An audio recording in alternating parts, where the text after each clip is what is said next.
testing the sensor, temperature sensor for this LG fridge.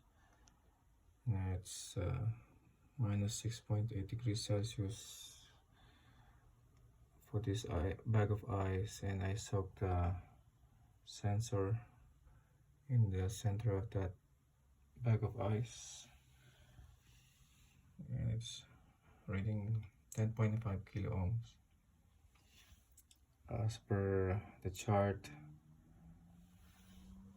at -5 it should be reading 10,000 or 10.1 kilo ohms, but this one is -6, so I don't know how accurate is this.